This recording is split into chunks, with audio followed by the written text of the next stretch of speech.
Everybody looks happy to be sitting down.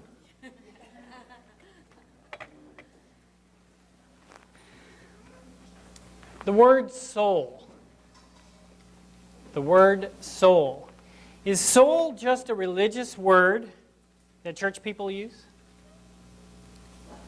Is it a word that we just throw around and you only hear when you come here or you go to any other church or you listen to a song that's a Christian song or read a book that is a Christian book, or you look in the Bible and you see you see God talking about soul? Is it just for the church? I mean, because you've probably heard, right, that the church is in the soul-saving business. So what does that mean, to be soul-saving? What's so important about the soul? If someone asked you, describe your soul, could you do it? We talk about it. We hear about it. Our culture is filled with it. If you were to take time, like there are literally tens of thousands of songs that have been written that refer to the soul, make reference to the soul. There's a whole genre of music called soul music. There are tens of thousands of books that have been written about the soul. And they're not all necessarily Christian books. Not all the music, not all the songs are Christian songs or church songs. They're poems written over all the ages about the soul. Why do you think that is? It's because we all have a soul, and it's a very personal thing, and we're all trying to figure out what it is and why it's so important.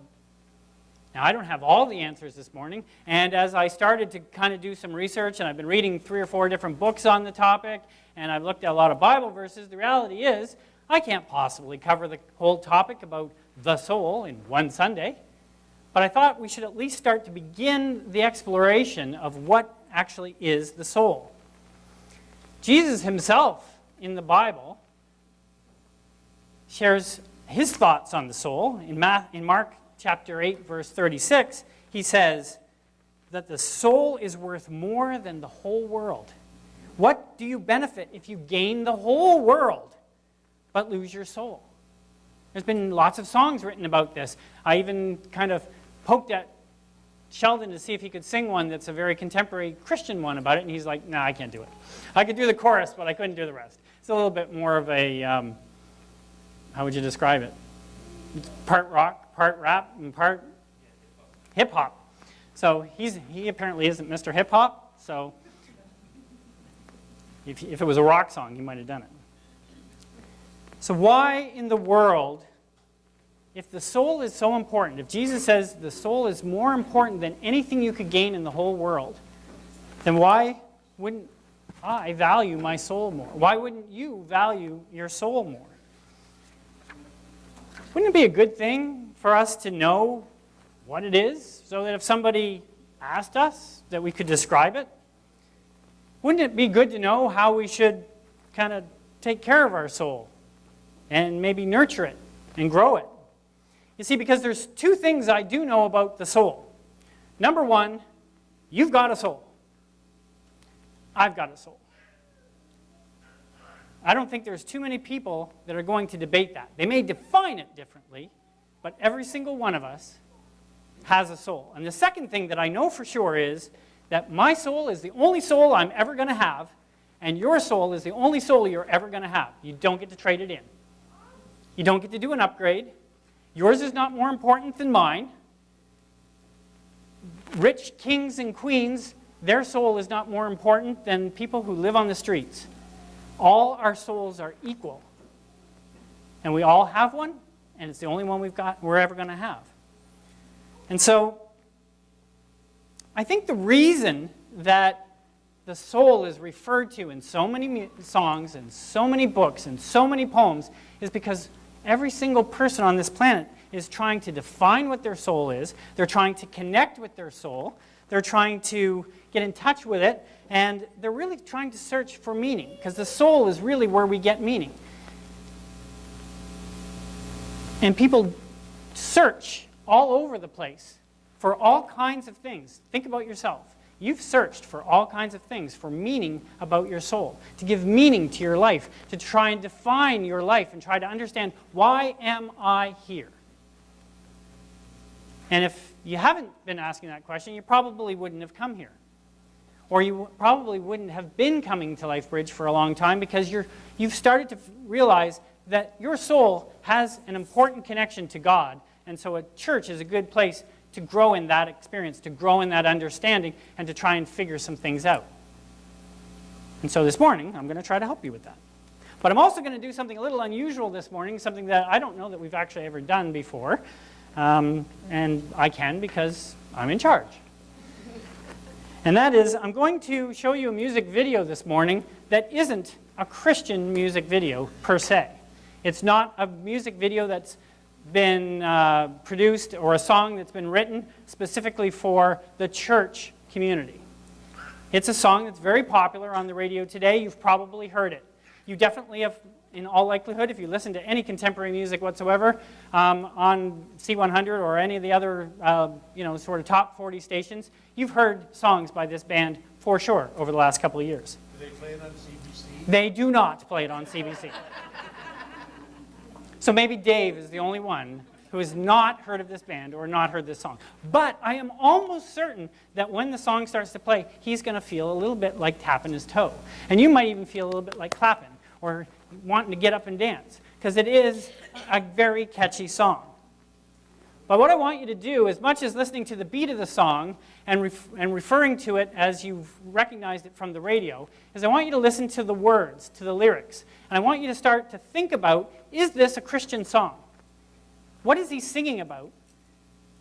And what is the purpose of it? And why would a guy like this write a song like this that everybody that listens to contemporary music on any radio station in North America or around the world would listen to? Tens of thousands of people go to this guy's concerts or this band's concerts. So let's watch it, and we'll talk a little bit more about the lyrics and about the band in a minute.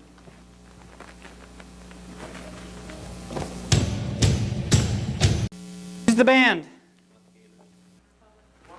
One Republic. You've heard of them before. They're very popular. Does anybody know who the lead singer is? Pardon? No, that's the band. The guy's name is Ryan Tedder. And you probably don't know much about Ryan. You might know about the band, but you don't know much about him or his story, or why he does or sings what he sings, or writes what he writes. He's worked with some of the biggest artists around the world.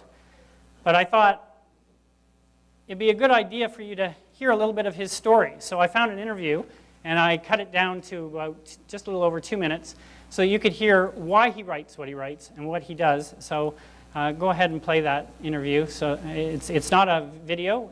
We're just going to see his picture up there, but at least you're going to be able to hear how he answers the questions that he's asked. You were born in Tulsa, Oklahoma. As you've said, the buckle of the Bible Belt. You are a Christian. You met one of your bandmates at the Colorado Christian School. You went to Oral Roberts University. What happened to that trajectory? Why not, the next step would seem to be, and now, famous Christian singer-songwriter, Ryan Tedder. What happened there? Shout to the Lord, all the, I love Tulsa, and I loved going to ORU. It was a fantastic experience. Some of the best people I've ever met. I think that when I was there is this, it could be self-imposed. I would say a little bit is environmental. Whenever you grow up going to church 3 days a week and you end up at a Christian university, you feel this self-imposed, like I should go into youth ministry. Maybe I should go into worship. My aunt and uncles are worship pastors. I have missionaries all throughout my family. And, for me to be a sophomore or junior and say, you know what, I actually want to go into mainstream music, which, as they call it in the Christian world, secular music. I remember the first time I used the word secular. I was in Nashville at a record label at DreamWorks Records, and I told the person I was working for at the label, I said, my friends thought it was a little risky or odd that I was going into secular music. And she looked at me, she goes, what? What's secular music? I was like, oh, I'm sorry, you don't speak Christianese. I did love going to ORU, but I will say that it's there was a lot of getting out some guilt dealing with going into mainstream music and moving to Los Angeles, which is the den of the lions as far as you're concerned. When you're coming from Tulsa, Oklahoma, LA is about the weirdest place on earth. You know, since you loved it, why not go Christian music? I grew up listening to Michael W. Smith. I loved Michael W. Smith. Still do.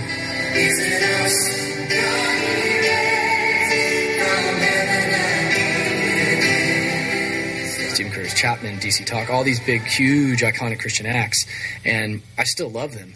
It was a personal choice for me. I was more inspired. I read a book called The Spiritual Journey of U2 and found out where they came from, and that they were actually, Bono went to the same church, the same Assembly of God, the same denomination that I grew up in. If you go through every lyric of every U2 song ever, 99.999% of the time, he's actually singing about God. My thought is, don't preach to the choir. There's enough people preaching to the choir. It's like, if you have a message you want to get out, if you want to represent what you believe, get out in the masses. Get down where it's dirty, and as St. Francis of Assisi said, go throughout the world and preach the gospel, use words if necessary. And that's my belief, which is just, you can represent what you believe. You don't have to be preaching to the choir. The thought of touring churches just didn't excite me.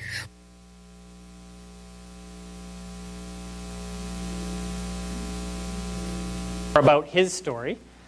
And when you understand somebody's background, when you understand where they're coming from, then you look at what they do a little bit differently. So you'll look at the lyrics that they sing and the songs that they sing, in this case, you'll look at it a little differently. And when you start looking back at some of the songs that he's written and some of the songs that they sing, you'll start to see the theme of spirituality through it. Is it always all about Jesus, all about God, all about the Holy Spirit? No. But there's a lot of powerful messages in there. And what is the advantage of it? Is because all of us, in the church or not in the church, are searching for meaning for our soul. Like, if you look at some of the lyrics that are in this particular song that we just watched, I've got my mind made up, I can't let go, I'm killing every second till it saves my soul, I'll be running, I'll be running. People are all running for something. And then the next section in that says, oh, we all want the same thing. Yes, we do. We all run for something. We run for God, or we run for fate. We run for love, or we run for hate.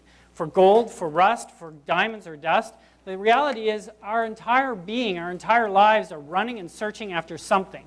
And you're either running in a direction that's a positive direction, running to God, or you're running away from God, trying to fill, people have said, trying to fill in the hole that's in your life that belongs to God and that was created for God. You're trying to fill it with something else. I've done it. You've done it. We've all done it. Everybody's doing it because we're trying to figure out what on earth are we here for. I mean, the song really reminds us that there's a tug of war going on, right? In all of us. It is that constant battle within us for right and wrong and trying to find meaning, trying to find purpose, trying to find fullness. Basically, we're running and searching every second of our lives. And, it's a struggle. It's a battle. And, in a lot of ways, I think we're just trying to give our soul and our life meaning. And until we figure out what it is that we're really here for, and of course, I'm going to correlate that we're really here for to be connected with God. And so let's keep that in mind as we kind of go forward. But the Apostle Paul in Romans says, and this is an interesting and confusing passage, but if you think about it gently, you'll all be able to relate to it. It says, Paul says, I do not understand what I do. For what I want to do, I do not do. But what I hate, that's what I do. And a couple verses later he says, for I do not do the good that I want to do, but I do the evil that I do not want to do. And this I keep on doing. And we all do that. We all the things that, you can probably relate to this as I can relate to it, is that I don't understand what on earth I'm doing sometimes. You probably can say the same thing. What on earth am I doing? Why do I keep doing these same things over and over again? Why do I react the way I react when I get angry and things don't go my way? Why do I keep making the same mistakes? Why do I keep doing the same sins? Why do I want to be holy. I want to be spiritual. I want to be doing stuff with God and for God, but I get distracted and I get turned around and my life gets turned upside down. And sometimes it's me doing it consciously and on purpose, and other times it's just this habit that I just keep getting into, and I keep struggling and battling. And, can you relate to that? It's my story. It's your story. None of us here is perfect. If you're perfect, then you come up and give the message, because I could learn from somebody that's perfect. Well, the person that we need to learn from that's perfect is Jesus. He was perfect. And he had a lot to say about it. And the reality is we're living every day, and there's a battle going on in our lives for our soul. So, what is the soul already?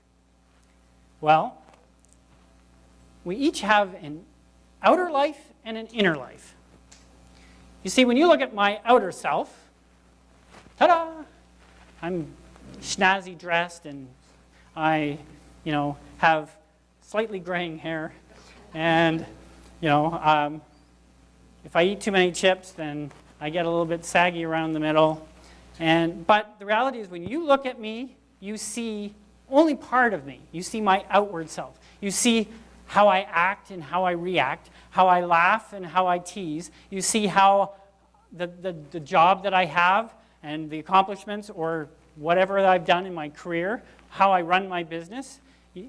As people that are here at LifeBridge, you see me and you say, oh, you're a leader in the church, and you either respect me for that or you don't respect me for that. But the reality is you see and you formulate opinions on what you see and how I act and react. And I do the same thing to you. But there's the inside me, the inner me, which is filled with all kinds of thoughts, which is filled with all kinds of feelings, actions and reactions and things going on inside of me that fortunately for me, you don't get to see. Because guess what?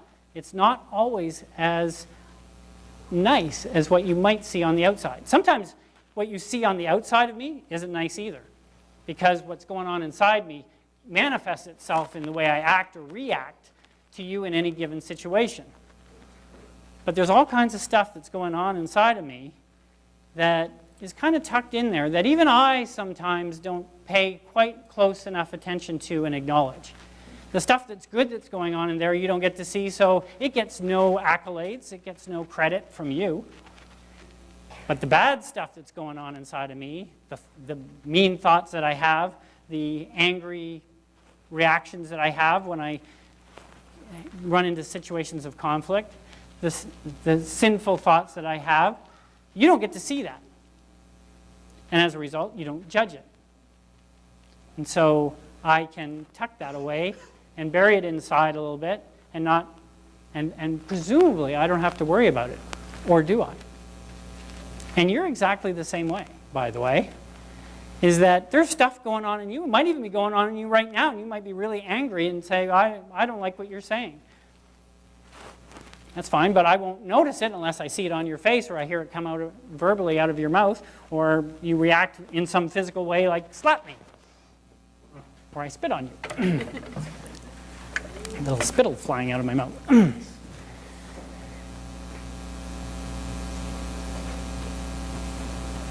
What is going on inside of you? You would think, when you look at me, that what you see on the outside would mean that what's going on the inside would match that. But that's not always true, right? So how I make myself appear in the public me is not always the real me that's going on inside, because I put on masks or I create diversions for you through humor or through whatever that causes you not to know the real me. There are very few people on this planet that know the real me. Even Shelley, she knows the real me more than anybody else. But there's probably parts of me that she doesn't know either. And likewise, I don't necessarily know about her. And we live together, and we've been married for 18 years, and we've shared a lot, good and bad. but there's still sides of me that are buried deep inside that she probably has never seen. Sometimes it's really easy to let the busyness of our outward life, what we're doing in work or in our hobbies or in the church or with our family or in our neighborhood, all that busyness, it's very easy to let that get us distracted from what's going on inside to the point that we just tuck it down there and we don't really pay close attention to it. And I guess the question really has to be is, how can my private self, the inside me, how can I get it to flourish even when the stuff that's going on around me is really busy, whether that's good or bad, when there's great things happening or when there's crisis happening around me? So let's look at how we were made. So in Genesis chapter 2, verse 7, it says, God formed man of the dust of the ground and breathed into his nostrils the breath of life, and Adam became a living soul. So what happened? How did he become alive? Was it his body alone? Was it his thoughts alone? Was it his will alone? No. The real life was God breathing his soul into existence. And as a result, the same was for Adam and for Eve, is the same for us, is that, we're a lot more than just what people see or what we're composed of. We are the true me, the true you, is the soul that God has breathed into existence. And it was born, for me, 47 years ago. And because God breathed life into Adam, God breathed life into me, and God breathed life into you, I'm not self-sufficient from God.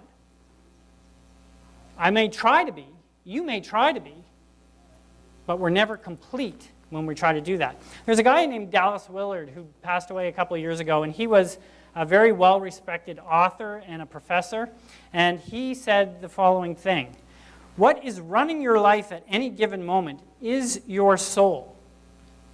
Not external circumstances, not your thoughts, not your intentions, not even your feelings, but your soul. The soul is the aspect of your whole being that correlates and integrates and enlivens everything that's going on in the various dimensions of ourselves. The soul is the center of the human being. What is running your life at any given moment is your soul. What's running my life at any given moment is my soul. So we have to understand the parts of the soul or the parts of our makeup to really understand, well, what does that mean in a practical way? There was another author that's well known in our contemporary time, and his name is John Ortberg, and he said, if your soul is healthy, that no external circumstance can destroy your life. But if your soul is unhealthy, no external circumstance can redeem your life. Think about that. If your soul is healthy, no external circumstance, nothing going on around you can destroy your life. Don't you want that? No matter what happens? I certainly do. When I think of my soul, and when you think of your soul, and in historical sort of constructs and reflections, we probably, like I know for myself, I picture my soul as being the innermost, deepest, most central sort of spot. I can't really describe it. I can't really see it. Nobody else can see it on an x-ray, but it's kind of like that central part to my soul, to my life. That's kind of how I've pictured it, as something deep, deep, right at the central core of who I am. But as I've been doing a little bit of reading and studying about this, I've discovered that maybe we need to look at it in a little bit different way. So in your bulletin is an insert.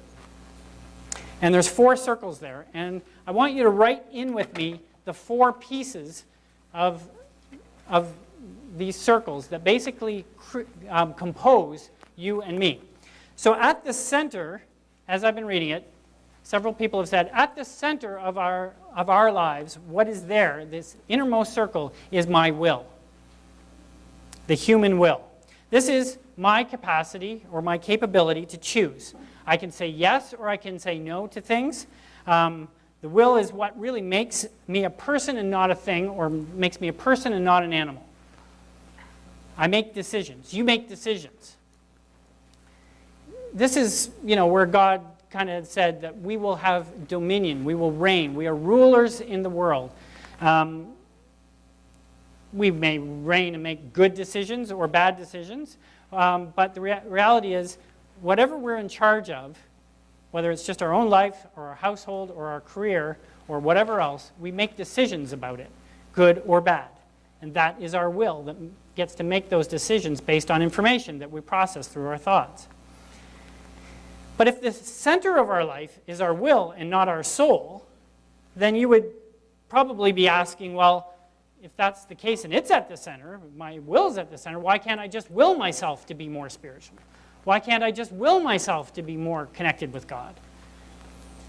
But the reality is that God says in the Bible that we can't really do that because it's not our will that is the most important thing. There's more important things. The will is central to who we are, but it is not complete in and of itself. So the will is good at making all these commitments or decisions. Like I committed and made a decision I was going to marry Shelley 18 years ago, and I would tell you that was one of the best decisions I've ever made in my life. I made a decision many years ago to move to Toronto, and I was able to make that decision. And then I decided to move back. I decided to come here this morning, and you did too. But the will isn't strong enough to override some of my bad habits. So I'm going to exhaust myself if I'm going to try to will myself to be better. Because the second circle, or the second core piece to us, is our mind. And the mind is where my thoughts and my feelings lie. Thoughts and feelings are flowing through me and through you all day, every day, all the time.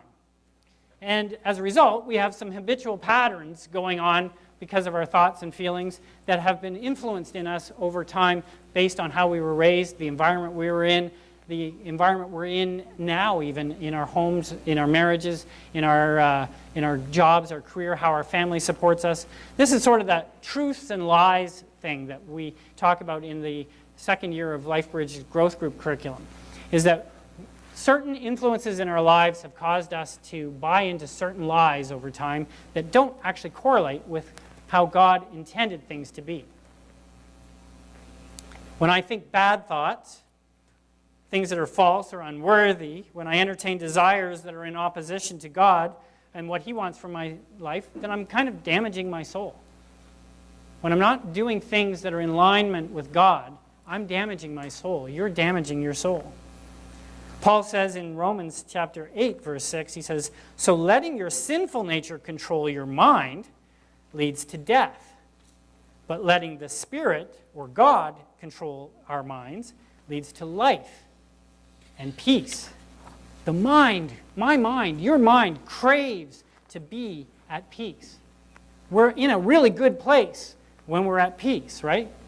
But when we're not at peace, we're in a very unhappy and sort of disrupted place. The third circle is the body. So my body is kind of like my little kingdom, isn't it? You can probably say the same for you. This is the one place where I kind of think that I feel like I'm in control. I'm not, but I feel like I am. I feel like I'm in control of something. I may not be in control of much, but I'm kind of in control of my body. My body's a little bit like a power pack, right? Like, I couldn't be me without it. It is the casing. It is what, when people see me, that's what they assume I am, is my body. But I'm so much more than my skin and my hair and my organs and all this stuff.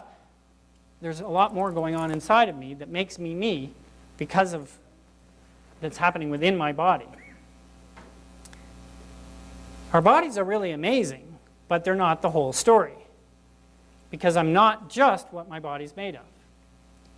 The last circle is the soul. And the soul has the capacity to integrate all the parts of who I am into one whole life. It's kind of like the operating system on my computer. I don't really notice it unless something's going wrong. It just is happening. My life is happening, and your life is happening, and you really don't necessarily notice that there's a malfunction until something starts to break down, or unless you make a decision and life sort of starts to unravel and you mess it up. My soul seeks harmony. My soul seeks connection, and my soul seeks integration with all the other parts of me. And that's why I like the word integrity so much, because it is a deep-souled word. Integrity it's a complete consistency of my will and my thoughts and my actions. My soul encompasses all of that, and it doesn't none of me happens without my soul. And so as a result, my soul integrates everything into the whole me. But most importantly, because we looked at earlier, God's breathed the life into me. God controls my soul. He controls my life. It's the best when it's connected with Him. That was the way it was designed. So I may be all encompassed in my soul with my body and my mind and my thoughts, but I'm really in a good place when that is now all connected with God. I mean, that's essentially why people historically over the years have been called souls, right? It is the completeness of who we are. My mind, which is my intentions, my will is my intentions. My mind are my thoughts and my feelings, and my values and my conscience. My body is my face and my body language and my actions and reactions. But my soul is really healthy when all of these are kind of pulled together in harmony with God. Do you know that in our lifetime, there are more psychologists and psychiatrists than there's ever been in the history of all of humankind? There are more books written on self-help type things. But yet, our lives, our culture, particularly in the Western world, particularly in North America, there is more depression, there's more anxiety, there's more fear, there's more uncertainty. No matter how many counselors we go to, no matter how many books we read, no matter how many songs we sing about, because so many times these things are all pointing to self-help. I'm trying to do it all myself. I'm trying to make my body healthier. I'm trying to make my mind healthier. I'm trying to think more positive thoughts. I'm trying to do it all myself. But the reality is, if you step into the safe zone with God and you acknowledge that your soul isn't complete without Him and you start to connect with Him, if we start getting our souls healthy, then these other things will start to come into place and we can start working on the other parts of us. Yes, we want to be healthy. We want to be physically healthy. We want to be emotionally healthy. We want to, be positive thinkers. But we can't be all of that if our soul is out of sync with God, if we haven't focused on that first. Here's a couple things that I know from verses that I found this week. In the Psalms, Psalm 42. My soul thirsts for God, for the living God. When can I go and meet with God? Psalm 63. O God, you are my God. I earnestly search for you. My soul thirsts for you. My whole body longs for you in this parched and weary land where there is no water. Our souls are crying out. The psalmist is basically just saying what we're already always feeling ourselves too. Without God, we are just parched and weary. And our soul is searching. But so often we stop searching for God and we try to fill that other ways. In Psalm 62, I wait quietly before God for my victory comes from Him. I want you to be aware that your victory, whether you're in a good place with God or you're not in a good place with God, whether you know who He is or you don't know who He is, whether you're still trying to figure it out or you've been walking the journey, like Sheldon said, for a long time, the reality is, if we wait quietly before God, the victory for our lives, the health for our life comes from Him. Do you know what the word salvation is? We don't hear the word salvation often outside of church because our culture doesn't use it much. But the word salvation essentially means healing and deliverance. And it's healing and deliverance at the deepest level of who we are in God's presence. And it's because of what Jesus did for us, what Jesus did for you, and what Jesus did for me. But you know what the reality is? Is that so often churches talk about your salvation is so that you can spend eternity in heaven. And that is true. We want to spend eternity in heaven with God. But the reality is salvation, connecting with God, starts today. It makes your life saved from all the mess that it'll otherwise be without God. Salvation starts today. Salvation is what gives you hope for today and for tomorrow and for the next day. When something bad happens in your life, I mean, it's really easy when things are going good to say, I don't need God. Even I do that. Even you do that. When things are really comfortable, we don't intentionally say, well, I don't need God. But our actions show it. Salvation is for today and for tomorrow and for eternity. Yesterday, I sat in this chair. I spent 45 minutes just connecting with God. I was in a really, really happy place. This is one of my favorite places to sit, and there wasn't even a single black fly around me the entire time I was there. No mosquitoes, no black flies, sun, warmth, calm, blue skies. I was at peace. My mind was at peace. My feelings were at peace. My thoughts were connecting with God and creation and the beauty around me. My will was at peace, and my soul was completely connected with God sitting in this chair. Now, you may not have a chair like this sitting on your front lawn. I realize I'm very fortunate. I'm very blessed. But there is a place in your life that you can connect with God. Maybe it's going for a walk in the park. Maybe it's going to Lawrencetown Beach and going for a walk there. Maybe it's finding a quiet spot in your house where you can drown out the noise. Maybe, think about a place where you can find peace and love and contentment and spend some time with God. Because that's what I want and that's what you want. And our busy lives get so whirled up around us that we don't make the time to do this. And this weekend is a really good time because you're not away with your families right now. And even if you are going away in the next couple of days, you can find a place where you can just step aside for a minute and find a quiet time. What I want you to do is I want you to commit to God today. I'm not going to hold you accountable, but He will. I want each and every one of us to commit to God today that sometime this week we're going to take 30 minutes to an hour and just try to find a quiet place to get away from our job, from our family, from our neighbors, from whatever it is that keeps you busy. Take 30 minutes minimally and just walk away. And go someplace where you can find peace. And then I want you to ask God 2 questions. And I want you to write them down on the back of your bulletin insert. Question number 1. God, what is the current condition of my soul? Every single one of us can ask this question. God, what is the current condition of my soul?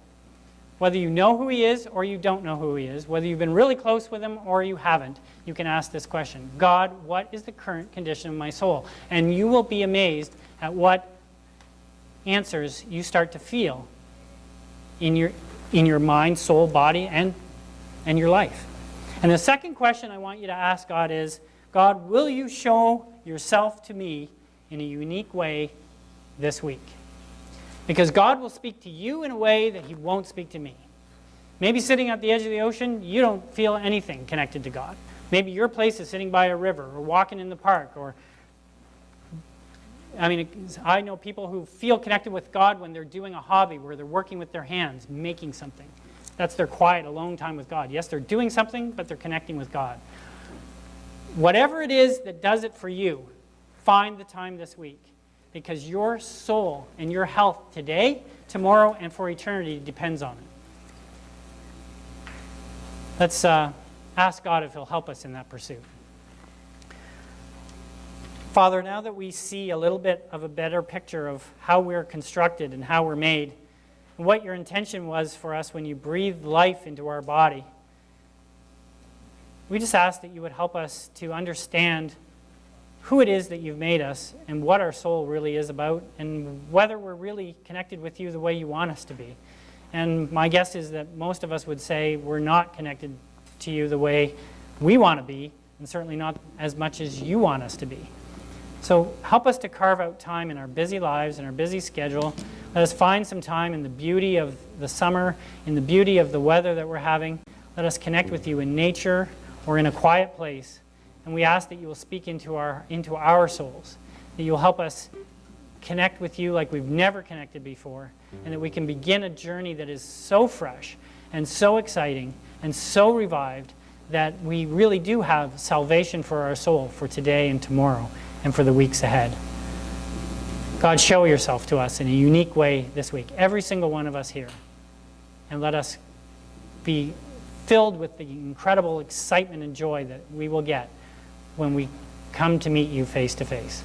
We ask for this because we trust that you answer our prayers. Amen.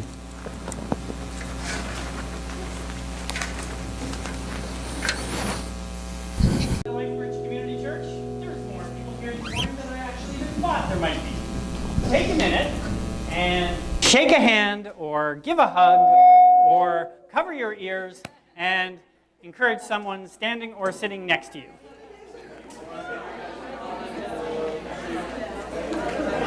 No, at the end. We always do the announcements at the end.